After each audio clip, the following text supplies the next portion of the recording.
Everyone, ये है mission success strategy और मैं हूं डॉक्टर मधु कटियार।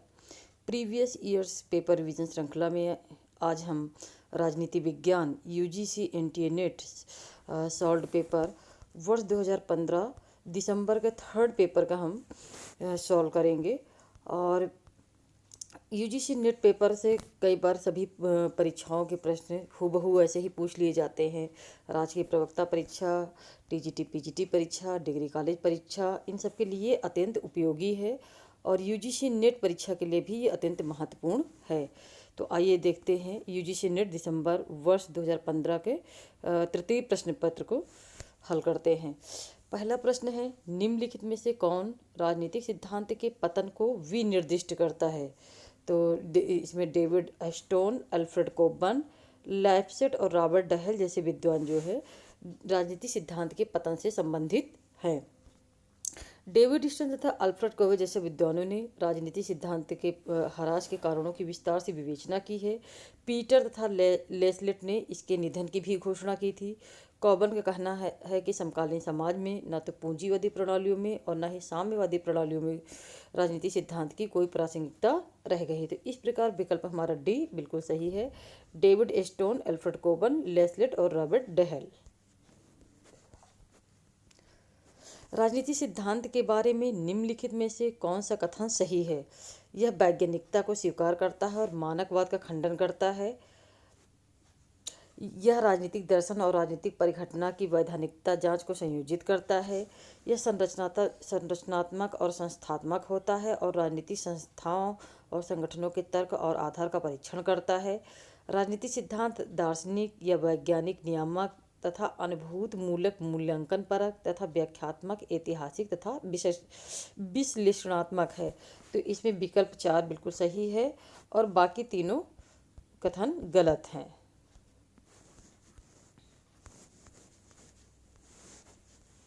आधुनिक उदारवाद के बारे में निम्नलिखित में से क्या सही है? तो आइए देखते हैं। पहला विकल्प, राज्य के प्राधिकार के विरुद्ध व्यक्ति की स्वतंत्रता है, बिल्कुल गलत है। समूह के महत्व को मान्यता प्रदान की गई, ये सही है। राज्य की सीमित भूमिका का समर्थन किया गया, ये भी गलत है। कमजोरों की रक्षा के लिए राज्य विनियमन का समर्थन करता है, यह बिल्कुल सही है। तो विकल्प 2 और 4 सही है, तो ऑप्शन नंबर बी बिल्कुल सही है। माओ की विसंगति सिद्धांत के संबंध में निम्नलिखित में से कौन सा कथन सही है? सभी काल और समाजों में विसंगतियां सार्वभौमिक होती हैं, ये बिल्कुल सही है। प्रतिरोधात्मक विसंगतियां विदेशी वर्गों के बीच उत्पादक शक्तियों के स्वामित्व के रूप में मौजूद होती हैं, यह भी बिल्कुल सही है। गैर प्रतिरोधात्मक विसंगतियां लोगों के बीच हो सकती हैं जिसका समाधान हिंसा का सहारा लिए बिना किया जा सकता है, ये भी सही है। समाजवादी व्यवस्था में विसंगतियों कोई स्थान नहीं, यह गलत है। तो विकल्प नंबर सी बिल्कुल सही है। यहाँ पे सूची 1 को सूची 2 से मिलाना है, तो यहाँ पे कुछ अवधारणाएं हैं और उनसे संबंधित विचारक है। तो आइए देखते हैं। विल ऑफ इग्नोरेंस यानी कि जो है अज्ञानता का पर्दा, विल ऑफ इग्नोरेंस जो है जॉन रॉल्स का है। एलिनिएशन जो है आपका कार्ल मार्क्स का है। पीस मील सोशल इंजीनियरिंग जो है आप कार्ल पॉपर का है। नाइट वॉचमैन स्टेट रॉबर्ट नाजिक का है। तो ये इस प्रकार विकल्प हमारा सी बिल्कुल सही है।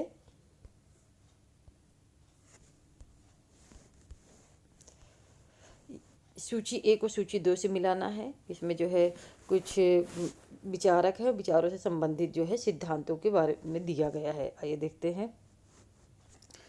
पहला है पेरेटो जो है कहता है कि इतिहास अभिजनों का कब्रिस्तान है, पेरेटो कथन है। मोस्का कहता है कि अभिजनों का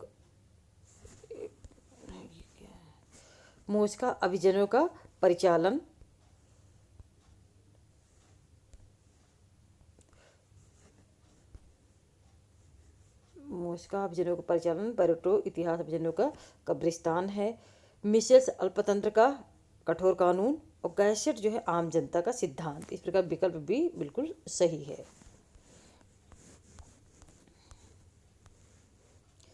डब्ल्यू रोस्टो द्वारा प्रस्तावित आर्थिक विकास के 5 चरण हैं। तो डब्ल्यू जो रोस्टो है ना, जो आर्थिक विकास प्रस्तावित किया है, उसके 5 चरण हैं। पहला है पारंपरिक समाज, दूसरा है उत्कर्ष अवस्था की पूर्व शर्तें, तीसरा है उत्कर्ष अवस्था, चौथा है परिपक्वता की ओर प्रवृत्ति और पांचवा है उच्च सामूहिक खपत का युग।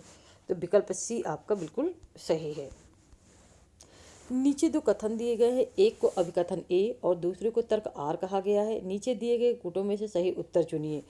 जब शक्ति का सत्ता से सम्मिलन हो तभी इसकी वैधता है, ये बिल्कुल अभिकथन बिल्कुल सही है। शक्ति दूसरों के ऊपर बल प्रयोग है, यह भी सही है, लेकिन कारण जो है कथन की सही व्याख्या नहीं कर रहा है। तो विकल्प आपका जो है बी बिल्कुल सही है। नीचे दो अभिकथन दिए गए हैं, एक को अभिकथन ए और दूसरे को तर्क आर कहा गया है। आइए सही कोड से उत्तर चुनिए। सत्ता और जवाबदेही एक ही सिक्के के दो पहलू है, बिल्कुल सही है। सत्ता विभाज्य है परंतु जवाबदेही विभाज्य नहीं, यह भी सही है, लेकिन कारण कथन की सही व्याख्या नहीं कर रहा है। तो इस प्रकार विकल्प बी आपका आंसर होगा। जॉन लॉक के लिए प्राकृतिक अधिकार प्रकृति के परिणाम है, बिल्कुल सही है। राज्य को इन अधिकारों की सुरक्षा और संरक्षा करनी पड़ती है, यह भी सही है। और कारण कथन की सही व्याख्या कर रहा है, तो आंसर नंबर ए सही है। निम्नलिखित में से क्या अरस्तु के राज्य सिद्धांत के बारे में सही नहीं है? आइए देखते हैं। राज्य की जैव अवधारणा, ये साव्य सिद्धांत अरस्तु का है। राज्य अवर्धित व्यक्ति के रूप में, ये भी सही है। केवल राज्य के सदस्य के रूप में ही व्यक्ति के अधिकारों का अस्तित्व ही, यह गलत है। व्यक्ति के लक्ष्य और राज्य के लक्ष्यों के बीच कोई विरोध नहीं, ये बिल्कुल सही है। तो ऑप्शन नंबर सी हमारा आंसर होगा।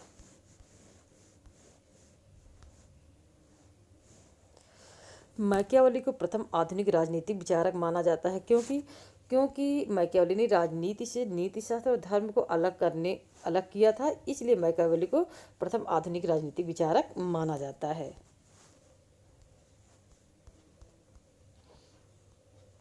हाब्स का निम्नलिखित में से कौन सा कथन गलत था?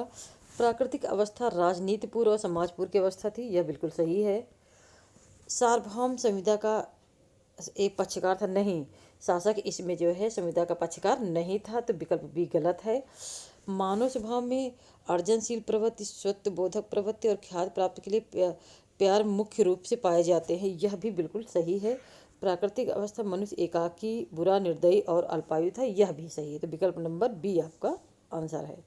जॉन लॉक का योगदान मुख्यतः किस रूप में है? तो जॉन लॉक का जो है, देखिए, सहमति का आधार, सहमत सिद्धांत, सीमित सरकार, ये जॉन लॉक का है। निगम निकाय के रूप में राज्य सिद्धांत नहीं है। राज्य की जैव अवधारणा, ये लॉक की अवधारणा नहीं है। तो विकल्प नंबर आपका डी बिल्कुल सही है।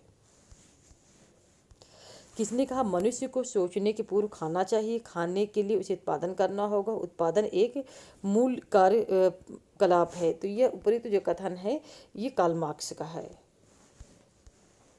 निम्नलिखित में से किस विचारक का कहना था कि आज्ञा पालन का संभावित शरारत विरोध के संभावित शरारतों से कम है? उपयुक्त कथन जो है उपयोगितावादी विचारक बेंथम का जो है उपयोगितावाद के संबंध में है।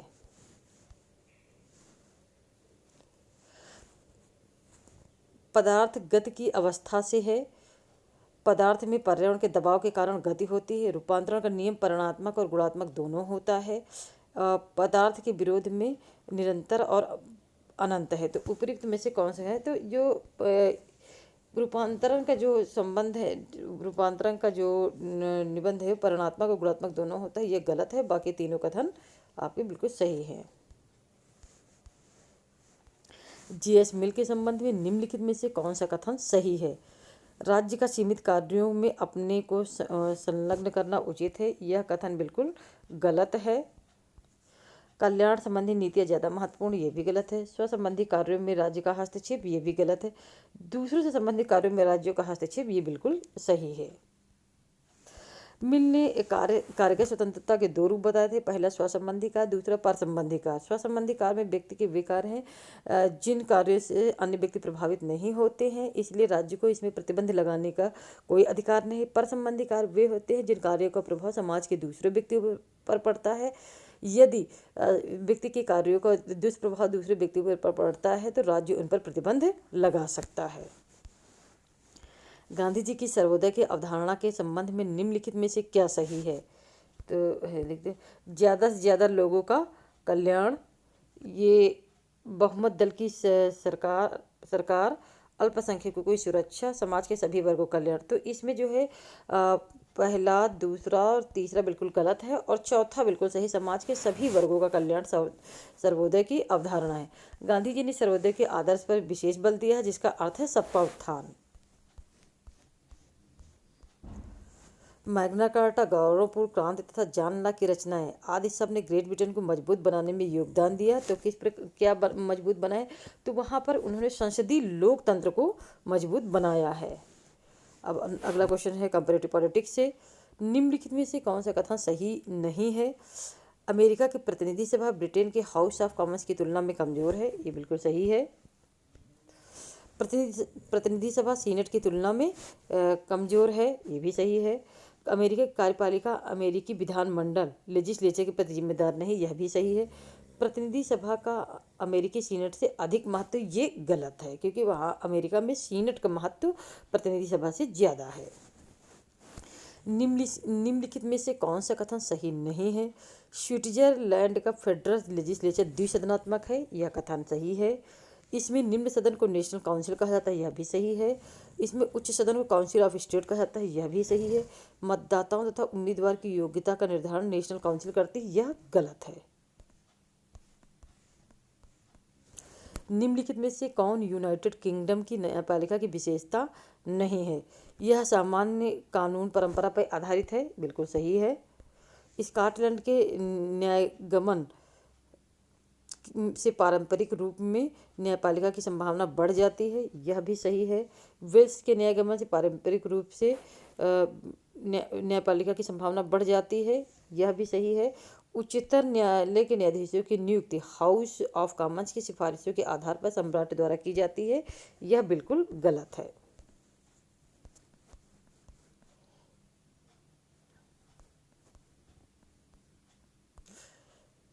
आनुपातिक प्रतिनिधित्व की सामान्य प्रणाली के कार्य में शामिल चरणों का सही क्रम व्यवस्थित कीजिए। तो आइए देखते हैं इसका सही क्रम।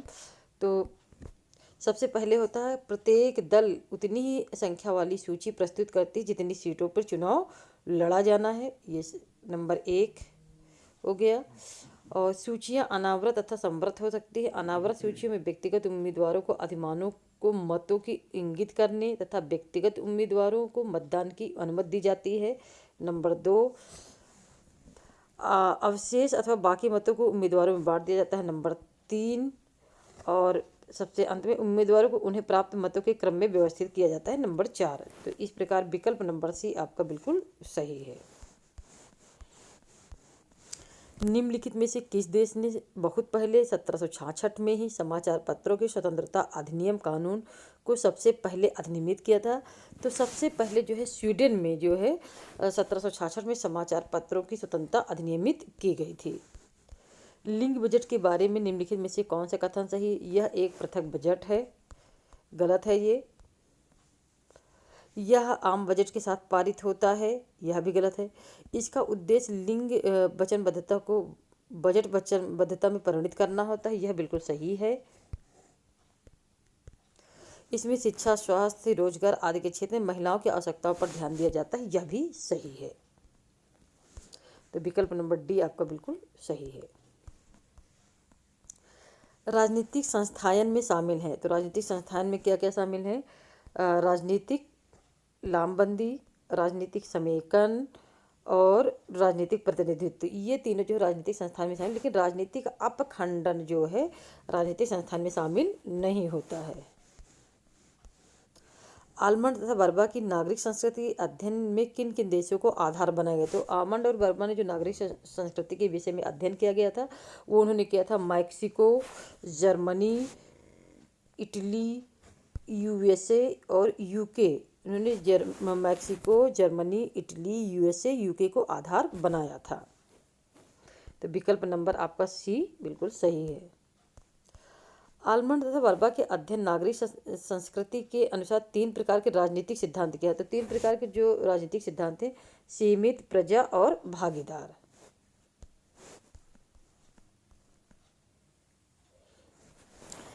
नीचे दिए गए कोट में से सही विकल्प का चुनिए। आधुनिकीकरण के सिद्धांत की आलोचना द्वारा की गई है।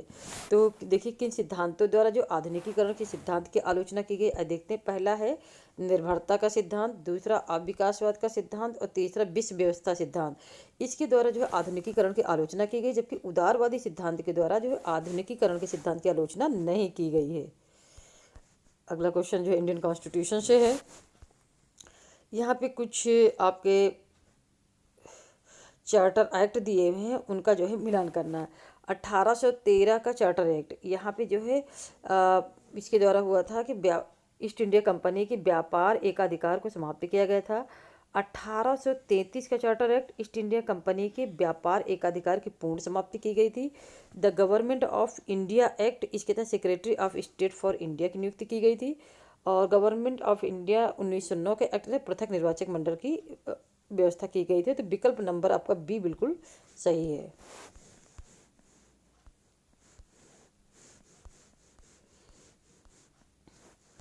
निम्नलिखित में से कौन सा कथन सही है? नीचे दिए गए कोट से उत्तर चुनिए। आइए देखते हैं। कानून का अनुपालन सुनिश्चित करने हेतु भारत संघ को किसी राज्य को निर्देश जारी करने की शक्ति है, सही है। विफलता के स्थिति में राष्ट्रपति उस राज्य सरकार के सारे कार्यों को अपने हाथ में ले सकते हैं, यह भी सही है। किसी राज्य के राज्यपाल की नियुक्ति राष्ट्रपति द्वारा की जाती तथा उसके पदावधि राष्ट्रपति के प्रसाद पर्यंत होती, यह भी सही है। राज्यपाल राज्य के प्रति उत्तरदायी नहीं है, यह भी सही है, क्योंकि राज्यपाल राष्ट्रपति के प्रति उत्तरदायी होता है, न कि राज्य के प्रति।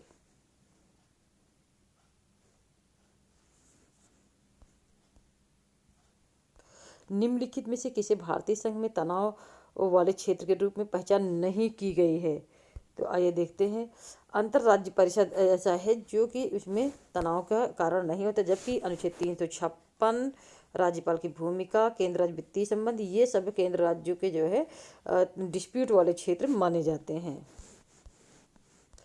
74वां संविधान संशोधन 1992 किन राज्यों के अनुसूचित क्षेत्रों में लागू नहीं होता है? तो केवल राजस्थान के अनुसूचित क्षेत्रों में लागू नहीं होता है, बाकी सभी जगह पे ये लागू है। भारत के निम्नलिखित राष्ट्रपतियों को उनके सही कालक्रम में व्यवस्थित कीजिए। आइए देखते हैं। तो देखिए सबसे पहले भारत के उपराष्ट्रपतियों को उनके सही कालक्रम में व्यवस्थित कीजिए तथा नीचे दिए गए कोट में से सही उत्तर चुनिए। तो सबसे पहले इसमें आपके हैं गोपाल स्वरूप पाठक, फिर हैं आपके न्यायमूर्ति मोहम्मद हिदायतुल्लाह, फिर हैं आपके KR नारायण और इसके बाद हैं कृष्णकांत। गोपाल स्वरूप पाठक का जो कार्यकाल है वो 1969 से 1974 है। न्यायमूर्ति हिदायतुल्लाह का कार्यकाल 1979 से 1984 है। KR नारायण का 1992 से 97 है और कृष्णकांत का 1997 से 2002 है। भारत में भारतीय संविधान के अनुच्छेद 263 के अंतर्गत अंतर्राज्य परिषद गठन कब किया गया? तो अंतर्राज्य परिषद का जो गठन है वो सरकारिया आयोग की सिफारिश से 1990 में किया गया था। कब से भारत में इस बात पर सर्वसम्मत बनी कि उपाध्यक्ष का पद प्रतिपक्ष दल को दिया जाना चाहिए? तो ये जो सहमति बनी थी 1996 में। यहाँ पे जो है कुछ केस दिए गए हैं और उन केसों का किससे संबंधित था ये देखें। SP गुप्ता बनाम यूनियन ऑफ इंडिया, ये आपका संबंधित है न्यायाधीशों के अंतरण से।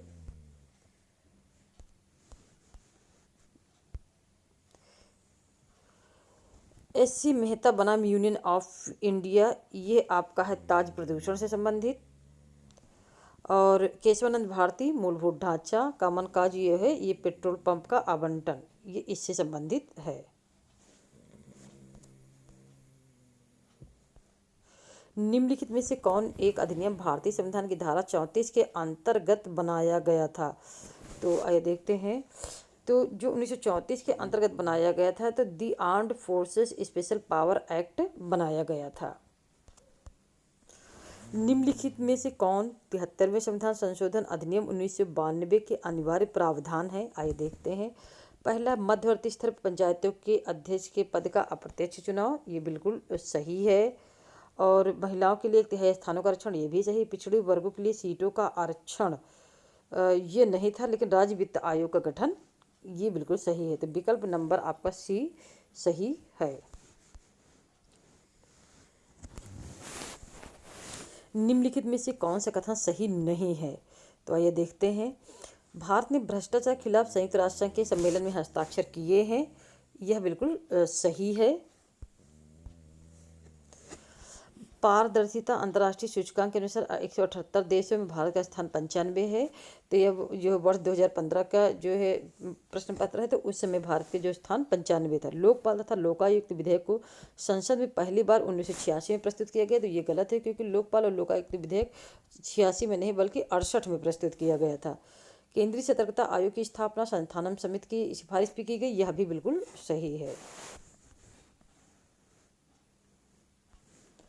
निम्नलिखित में से कौन भारत में क्षेत्रीय आंदोलन का नर जाति तथा स्वसंस्कृत आंदोलन के पदों में वर्गीकृत करता है? तो मायरन वेनर जो है क्षेत्रीय आंदोलन को जो है नर जाति तथा स्वसंस्कृति आंदोलन के पदों से वर्गीकृत करते हैं। यहाँ पे कुछ छात्र संगठन है और उनसे रिलेटेड जो है पॉलिटिकल पार्टीज हैं, आइए देखते हैं। तो अखिल भारतीय विद्यार्थी परिषद, ये आपका बीजेपी से संबंधित है। ऑल इंडियन स्टूडेंट फेडरेशन, ये सीपीआई से संबंधित है। National students union of India, ये कांग्रेस आई से है। और student federation of India CPI-M से रिलेटेड है। निम्नलिखित में से कौन लोक प्रशासन तथा निजी प्रशासन में भेद नहीं करता है? तो आइए देखते हैं। इसमें से हैं Henri Fayol, MP. Follett, Luther Gulick और एल उर्बिक जो है ये लोक प्रशासन तथा निजी प्रशासन में भेद नहीं करते हैं। निम्नलिखित में से किसने संगठन के 7 सिद्धांत निर्धारित किए? तो संगठन के जो 7 सिद्धांत हैं गुलिक तथा उर्बिक ने निर्धारित किए हैं। निम्नलिखित में से कौन संगठन का सिद्धांत नहीं है? आइए देखते हैं। संगठन के सिद्धांत में पदसोपान, नियंत्रण का क्षेत्र, आदेश की एकता है, लेकिन कर्मचारी चयन जो है ये इसका सिद्धांत नहीं है। नवीन लोक प्रशासन संबंधी साहित्य जो है बल देता है, तो वो बल देता है कूट में है, वो देता है बल जो है आपका संबद्धता, मूल्य, निष्पक्षता और परिवर्तन, इन चारों पर बल देता है। अनौपचारिक संगठन में सत्ता हमेशा की ओर प्रवृत्त होती है, तो तिरछी तथा अधोमुखी दिशाओं की ओर जो है सत्ता प्रवाहित होती है। संरक्षक नौकरशाही का पारंपरिक देश है, तो संरक्षक नौकरशाही जो है यूएसए में पाई जाती है। निम्नलिखित में से किसने प्रतिनिधिक नौकरशाही शब्द को गढ़ा था? तो प्रतिनिधिक जो नौकरशाही शब्द को डोनाल्ड किंग्सले ने गढ़ा था। डोनाल्ड किंग्सले ने जो है प्रतिनिधिक नौकरशाही शब्द का सृजन किया था। आइए देखते हैं अगला प्रश्न। नीचे 2 कथन दिए गए हैं, एक को अभिकथन ए और दूसरे को तर्क आर कहा गया है। सही उत्तर चुनिए। विकास प्रशासन की अवधारणा का उद्भव हाल ही में हुआ। द्वितीय विश्व युद्ध के पश्चात अनेक देश आज़ाद हो गए। तो ये दोनों कथन बिल्कुल सही हैं, और जो कारण जो है अभिकथन की सही व्याख्या कर रहा है। निकोलस आनफ ने अपनी पुस्तक वर्ड ऑफ आवर मेकिंग में अंतर्राष्ट्रीय संबंध के बारे में निम्नलिखित में से कौन सा शब्द गढ़ा है?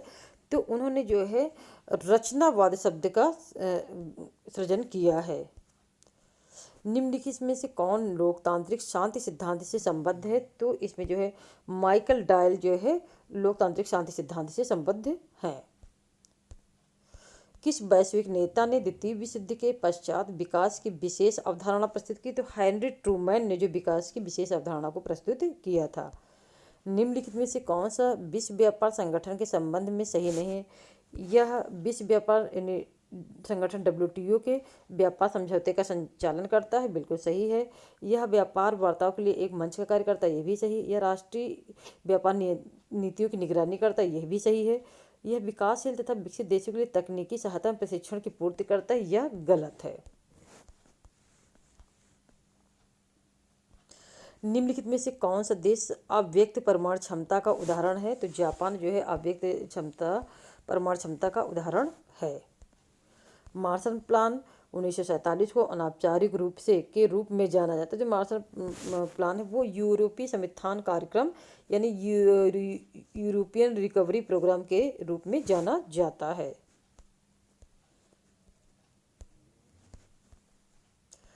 संयुक्त राष्ट्र संघ के परिप्रेक्ष्य में भारत की विदेश नीति का मुख्य उद्देश्य 3 घनिष्ठ रूप से जुड़े लक्ष्य हैं। इन लक्ष्यों को निम्नलिखित में से कौन शामिल नहीं है? आइए देखते हैं। 21वीं सदी में अंतर्राष्ट्रीय संबंध को आकार प्रदान करने में महत्वपूर्ण भूमिका, ये भी सही है। अहिंसक तथा मानवोचित अंतर्राष्ट्रीय प्रणाली की दिशा में आंदोलन, ये भी सही है। अंतर्राष्ट्रीय विकास के सतत तथा अपेक्षाकृत न्यायसंगत पैटर्न के लिए स्थितियों को बढ़ावा, यह भी सही है। संयुक्त राष्ट्र संघ का अपने वित्तीय संसाधन स्वयं विकसित करने के लिए उसकी सहायता करना, यह गलत है।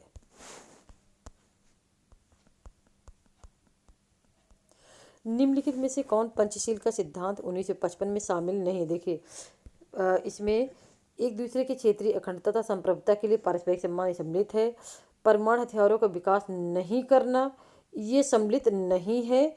समानता का पारस्परिक लाभ, ये सम्मिलित है। शांतिपूर्ण सहअस्तित्व, यह भी सम्मिलित है।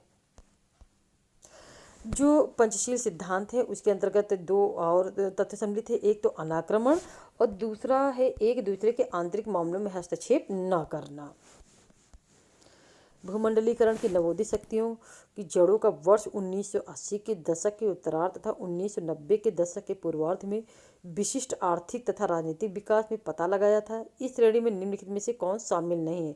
तो इसमें जो पता लगाया था वो था पहला, शीत युद्ध की समाप्ति, यूएसएसआर में राज्य समाजवाद का विघटन, बर्लिन की दीवार गिरना। लेकिन वर्ष 1998 में भारत तथा पाकिस्तान द्वारा परमाणु शस्त्रों का परीक्षण करना, यह इसमें सम्मिलित नहीं है। ऑल पार्टी कॉन्फ्रेंस की अध्यक्षता किसने की थी? तो ऑल पार्टी कॉन्फ्रेंस की अध्यक्षता वर्ष 1928 में डॉक्टर M.A. अंसारी ने की थी।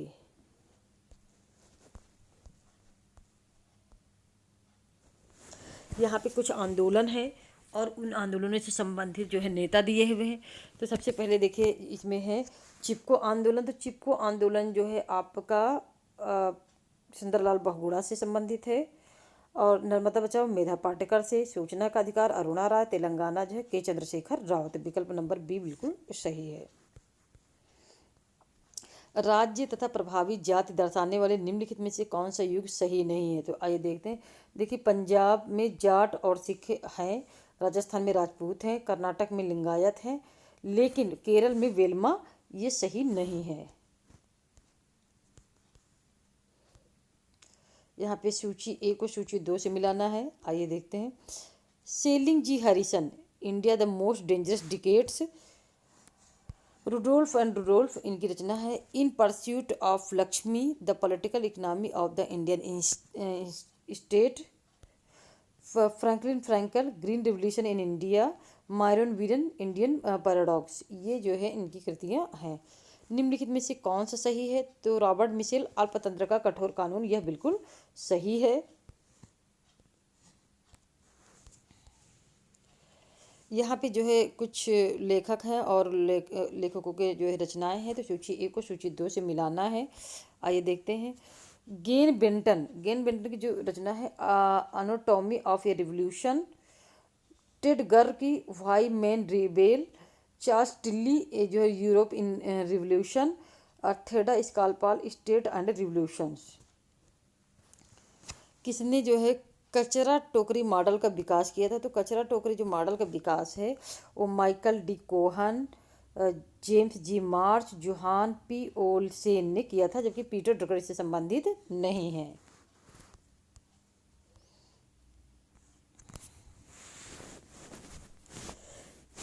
कथन और कारण दिया है और इसको सही कोड की सहायता से उत्तर चुनना है। आइए देखते हैं। सूचना का अधिकार अधिनियम के क्षेत्र का विस्तार किए जाने की आवश्यकता है, यह बिल्कुल सही है। वर्तमान में निजीकरण तथा अनेक पूर्व काल में सरकारी कार्यक्रमों तथा आउटसोर्स द्वारा किए जाने कार्य की प्रवृत्ति, यह भी सही है और कारण कथन की सही व्याख्या है। यहाँ पे कुछ रचनाएं हैं और उनसे संबंधित लेखक हैं। बी बुजान के है people, state and fear, I Hansen the revolution of international security studies K N Walter man the state and war और A Wendt social theory of international politics.